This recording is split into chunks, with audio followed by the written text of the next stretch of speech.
Good morning, everyone. Oh, not the zoomed in version. Good morning, everyone, and welcome to American Scouser's morning coffee or tea with AmericanScouser.com. I got the greatest dad going this morning. As always, it is a coffee morning, and back with us on a Thursday with his cans and the dying plants is Trevor. Is drinking. I bet you that's not a hot drink. What do we have in there? It's a tea. It is I a told tea. you. If I'm gonna be on sporadically, I'm gonna stay on the theme. We got the coffee or tea. I We can got the dying I can plants. make I can make it work one day.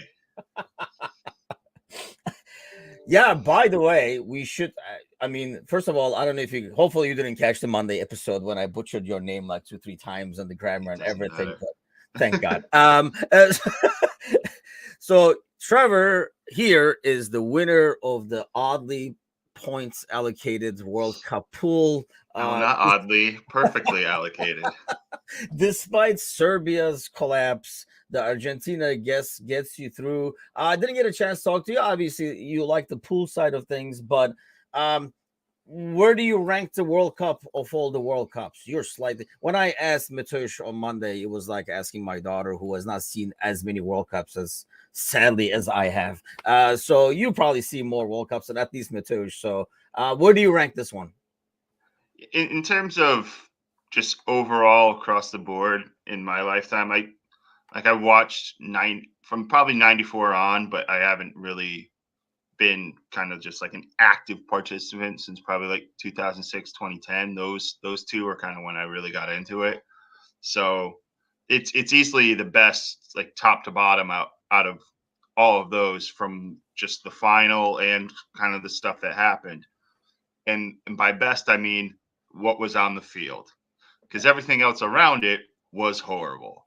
So yes, But best was in the field terms of that good that we product. kind of forgot about the rest? I mean, because like we talked about this before the World Cup as we were getting ready for it, and there were a couple of people saying in the comments that once the ball starts rolling on the pitch, everybody will kind of like forget about that other stuff.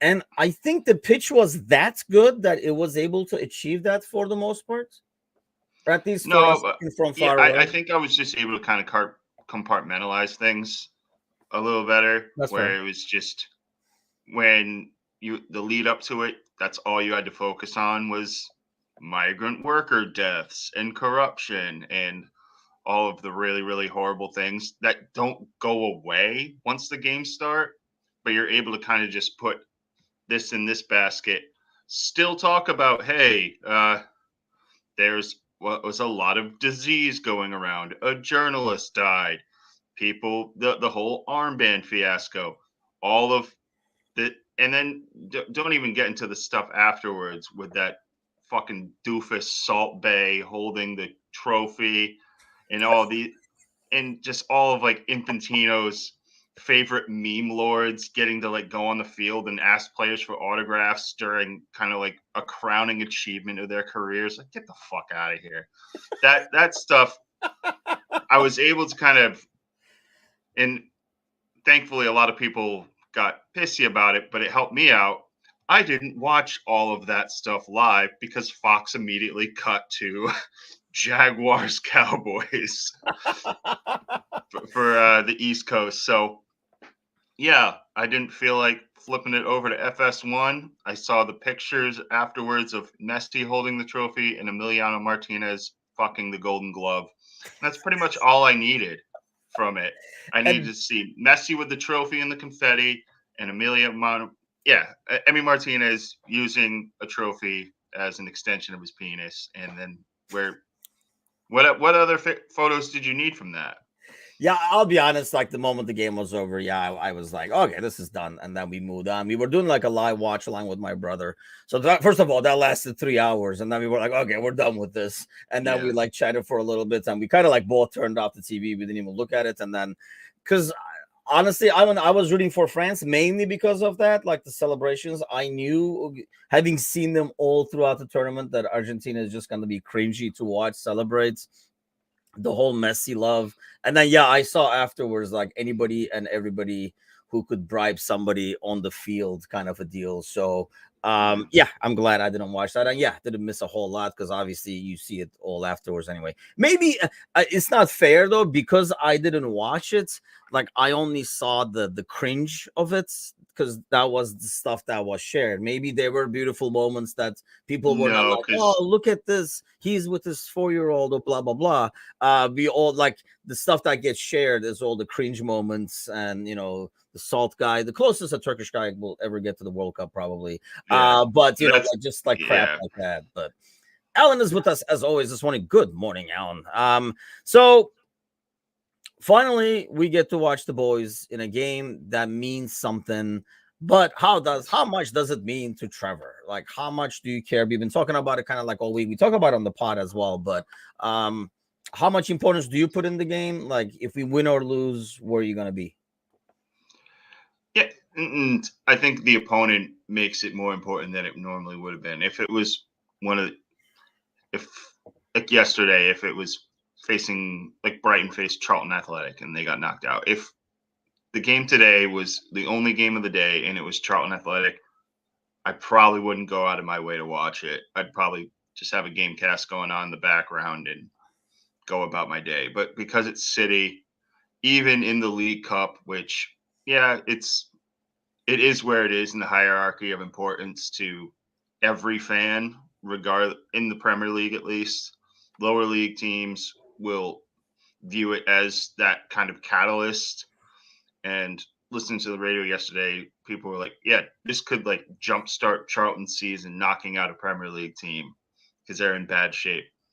I don't think this is going to jumpstart anything for Liverpool, even if they beat City. I think it's something where you just kind of get guys in back from the World Cup, try to integrate everybody that you can, keep people healthy, hopefully beat City. That would be, good. I mean, yeah, I it's don't want to I don't want to come back from the World Cup and see the first meaningful game they just get rinsed. That wouldn't be that and, wouldn't be a happy time. and I think that's But the yeah, thing. It's just it's City. You want to beat them, but I think if you lose, I think the common sense of it is like for people who are like, hey, it's a trophy. It's one that we're close to, especially if we win this one.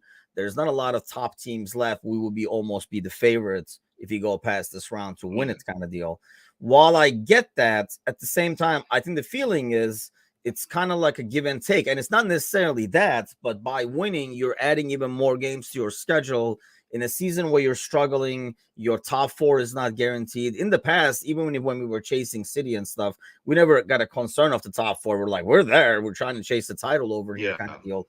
So I think the common sense is like, oh, it's either this or that because of the depth of the squad. Does that concern you at all? Like, if we win this, you're gonna be happy, or are you gonna be saying, shit, this is gonna hurt our chances now down the road for like Champions League and stuff because we just jacked up the game traffic even worse?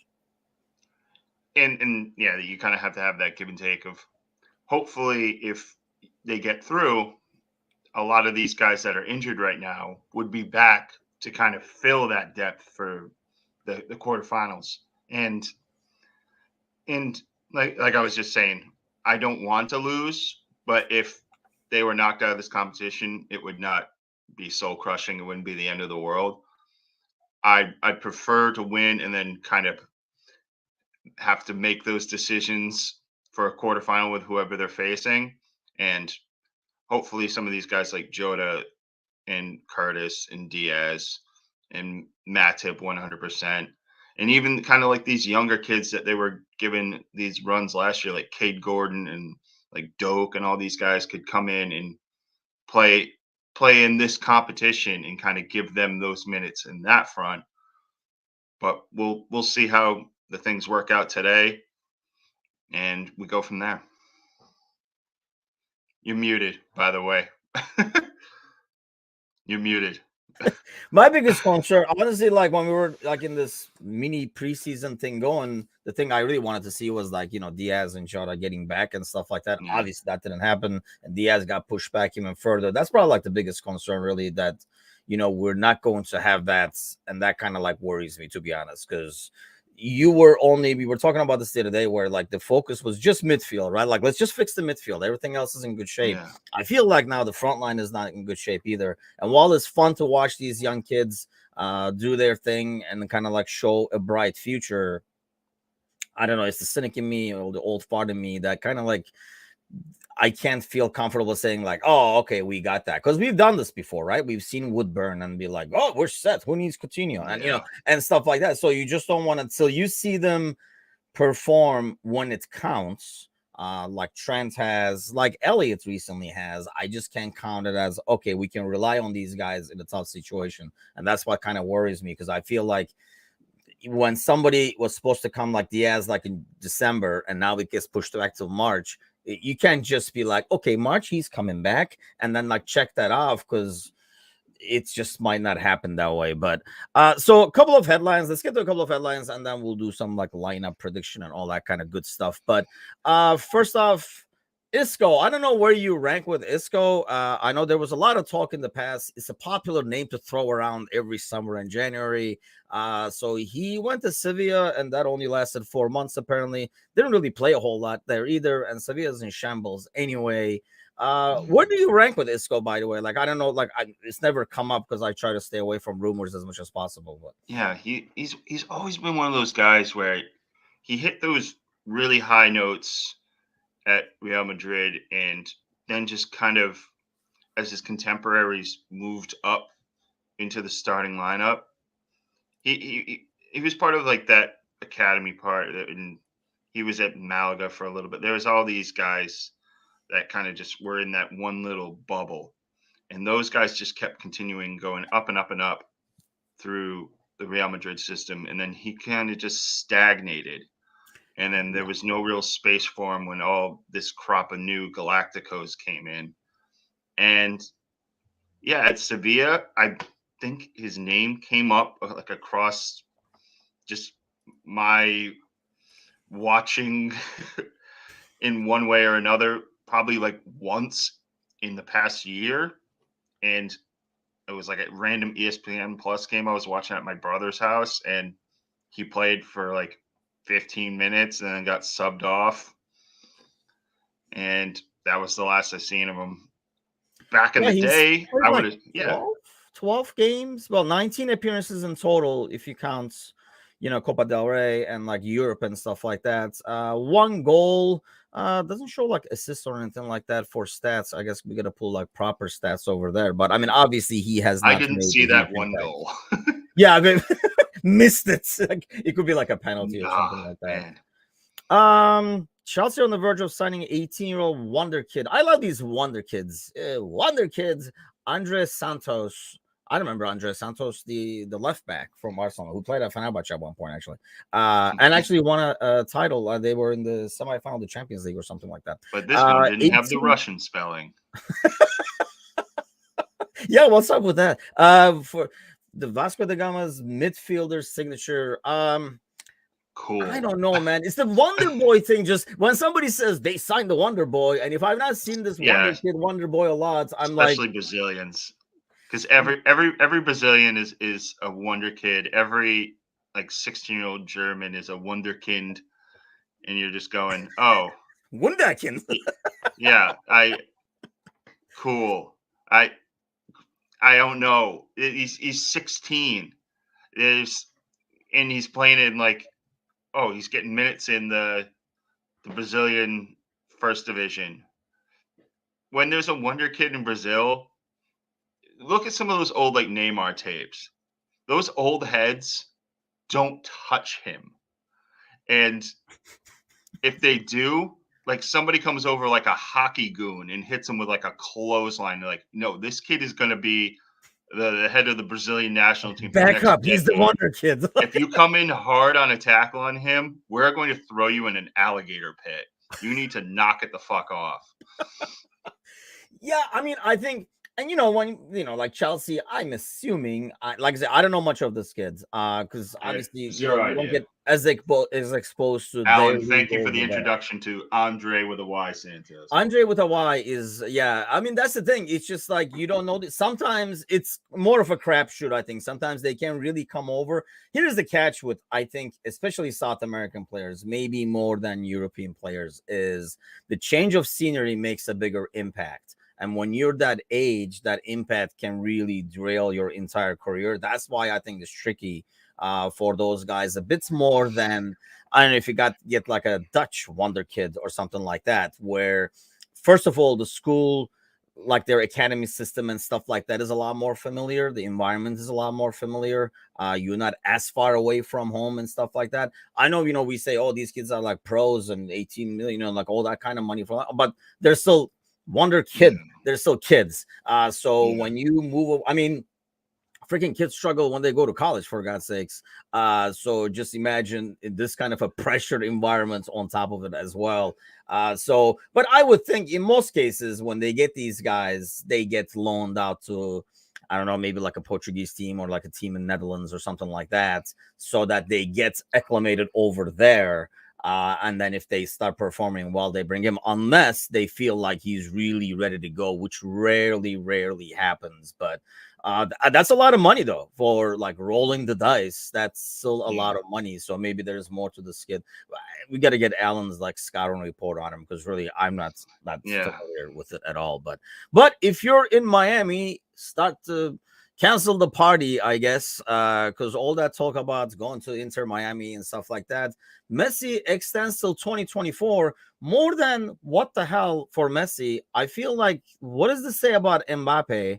And how is Mbappe going to hang out with Messi when they were running around with a baby Mbappe who scored freaking like a ton of goals on him, mind you? Like, I don't know why you would make fun of a guy who did well. But anyway, what does that say about Messi? What does it say about Mbappe's future, do you think?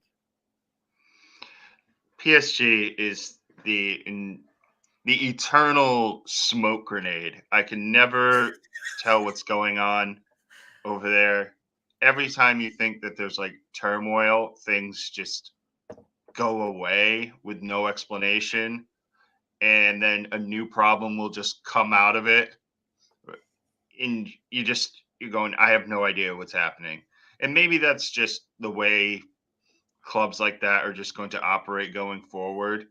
There's just clandestine nature to all the dealings, and anything that's like leaked out was realistically done entirely by accident or incompetence.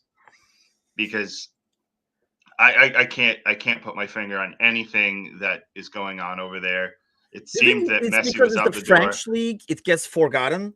Like, you know what I mean? Like, It could be, something yeah. happens, you forget about PSG. Like, we're not going to talk PSG now that this Messi thing is over, the contract. We're not going to talk PSG till Champions League comes up. They're like, oh, there they are. They're still there. PSG is what we're going to say. And then they're going to go Yeah. away again. Do you think like it kind of gets swept underneath, or maybe it's still there? If you're in Paris, you kind of like, oh, freaking PSG news again. I don't know why I did the paper thing, like anybody reads the newspaper anymore. But you know what I mean? You know what I mean? Like, I wonder if we just don't hear as much about it. You only get the grenade when they show up for Champions League. Yeah, you sit there and you're like, you're just waiting for the smoke to dissipate, and like, oh, now, like Donnarumma killed a giraffe or something, and you're just sitting there going, What the fuck? we were talking about a contract. What happened here? And then they're like, oh no, another smoke grenade, and you got to just wait for it to go again. You're going, yeah, that's PSG. You just, once you think you've figured out what's going on,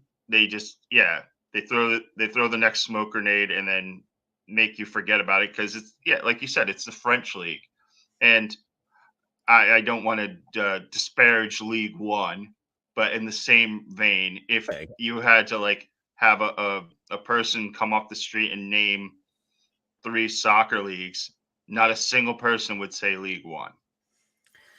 Yes, I mean, even when I kind of like look at the scores around the globe, kind of thing, it's, you look at the Spanish league, Italian league, German league, just because we have so much interaction with them for transfers and stuff like that.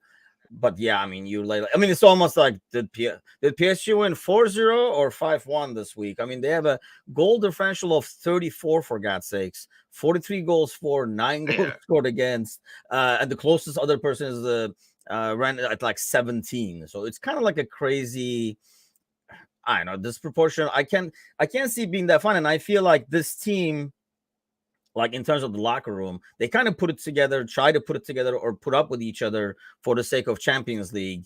And the moment that goes south, then they're like, God damn it, I hated you anyway, kind of thing. And it just kind of like blows over. Because it doesn't matter. They could be like, 2 guys could be punching each other on the field. The other 9 will probably still win the game anyway, and then they will keep going in the French league. So it doesn't really matter how it doesn't affect the French league at all. But yeah, I thought it was odd that he did the extension till 2024. Like I say, day of mourning in Miami, I'm sure. But so let's get to today real quick. Let's do some predictions for lineup. What are you expecting? And that's, I think, trying to get some dice. Let me throw the dice around, see what comes up. Yeah, obviously you're going to get Kelleher in goal because that's just, I think that's just the way Milner it's going to be. Right? I'm trying to just think of, oh man, because I almost anticipate a very similar lineup to the AC Milan lineup, where with Matip, Gomez in the middle, based on who's available, really. Matip, Gomez in the middle, Robertson on left, Milner on right, and then I think that's just the way that he's going to run it out there, just to kind of like not have to think about it too much. And Milner, the sheet from last Wednesday. Milner for a half against City, I don't think is the worst thing in the world. But yeah, we'll see how the things shift in the second half. But I think that's a solid back line, and you still have Tsimikas that you could realistically put on either side in a pinch if you needed to. True. As a substitute. So for midfield, I probably have Bahetic, Thiago, Elliott. And that's the thing with Bahetic, you really want him to kind of get those minutes. Will Jurgen do that versus City? We'll see. But the other 2, I think, you have to pencil them in. Just as they didn't go to the World Cup, they're healthy. Have to, because Fab is not going to be available, and Hendo and Trent are kind of like maybe. So I'm assuming they're going to sit on the bench, maybe come in, and probably not kind of a deal, unless it's like the last 15-20 minutes, or we go to overtime and we need legs out there, kind of a deal. But is there even overtime, by the way? Or does it just go straight to penalty? I think it goes straight to penalty in the League Cup. And then up top, I had Nunez, Bobby, Mo. Yeah, I can't see. You're like, that sounds good. Just in terms of just bodies available, and the way Nunez kind of came back from the World Cup and try to like really put how poorly he played over there behind him really quickly in Dubai, I think is good for him, and just getting him out there, whether it be centrally, whether it be out wide. I think just getting him out there and getting him reps, and especially in a game like this, and especially against a team, and Community Shield, Community Field, whatever the fuck you want to be like that. He played well. So you got to give him. I can tell you're really into this game over here. I think I'm just like more into kind of like watching them in a meaningful game again. Because I don't know, when I watch these other games, that's the biggest part of it, right? Yeah, I mean, when I watch the Lyon and Milan games, I'm more like, just don't get hurt. Just don't get freaking hurt. That's all I care. Whereas now there's some, in those games with the options of that, I had to watch them in like clips on a tape delay, like 2 days later. I'd see the scores come through live, and that whole system with the penalty shootout just for shits and gigs was okay. Those were weird scorelines that come through at the end. You're like, so it was. Oh wait, nope. I forgot. I'm the idiot that forgot that a penalty shootout just for fun afterwards. I'm like, the dumbass. That game sucked. You guys want to do penalty kicks just for fun, real quick? No, we don't. No, but come on. Think about how how many more ads we can run. Yeah, that was just like an odd thing to have, but especially like after like we won that game, we're like, wait, what? We're still doing penalties? It's just like weird. But so score prediction.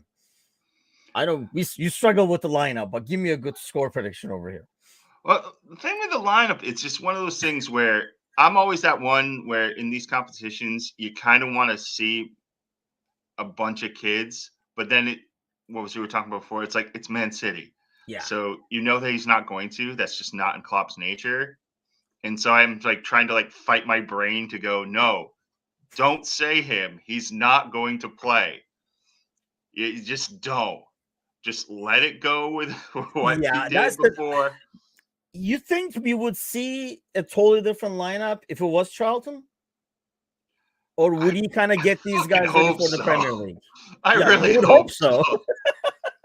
I hope we would see like a different lineup if it was like West Brom or I can't remember who's left in this competition at this point. Let's be fair. Let me at least say somebody who's still left, so I don't look like a complete idiot. If it was Southampton, if Southampton was the team that we're facing today, I would hoping that it would be a less strengthened lineup. But yeah, that makes sense. That's fair. I think maybe you could throw Carvalho out there instead, for example, and stuff like that, or maybe you could take a bit more chances, I guess, or not care as much, because at least then you're saying, well, we'll try on the kids out there, so whatever happens kind of a deal. But don't sidestep the score. Give me a score. Liverpool wins on penalties. On penalties? Yes. And not the penalty shootout that comes after a win. It's gonna. I'll go 1-1 or 2-2. Liverpool wins on penalties. Who's gonna miss the spot kick for Man City to fuck it out for him? We're gonna roll the dice. We're gonna put this in a randomizer. I'll go real quick. Who's gonna miss it? And your winner is Riyad Mahrez. Riyad Mahrez will miss his spot kick, and Liverpool will advance. Is he even back? I don't know if he's back. I thought he was one of those guys that was like a maybe at best kind of a deal. According to this, he is healthy and is available for the team. If he's not, put him in on the 80th Mahrez equivalent. Whoever plays instead of Riyad Mahrez in his position will miss a spot kick. Yeah, the specter of the randomizer and Riyad Mahrez's spirit will inject themselves into whoever takes the kick in his place. And if he plays and is kicking sixth, it will go to him. There will not be a miss before him, so then he can miss. He is known to miss big ones. Actually, I still remember him missing the second one. Bad one. That was the Anfield. Yeah, Sky Kane, like if you will, like Sky that one. But I don't know if it's too soon for anybody who's an England fan. But well, Trevor, let's hope at least for a win, no injuries. I mean, I'd rather, like I say, if we lose, I don't think I'm going to be too arsed about it. But if we win, I'm going to, it's going to be like a comedy show. Yeah, exactly. So let's go out there, no injuries, get a win, keep rolling, get ready for the Premier League in style that way, kind of like maybe build some momentum. But good to see you again. Good to see the plants still hanging in there. I see barely. It's hanging in there. I cut back a lot of it. There's that one over there that needs to just a bunch of leaves fell off it, so that's got to get cut back. I think he's just trying to cling on to the wall. There's a branch over there trying to reach the alive. Keep it alive. Well, thanks to everybody. As always, enjoy the game, and we'll be back tomorrow morning to kind of do our recap and talk more as we get ready for the weekend. Have a great Thursday. Enjoy the game. We'll see you guys tomorrow.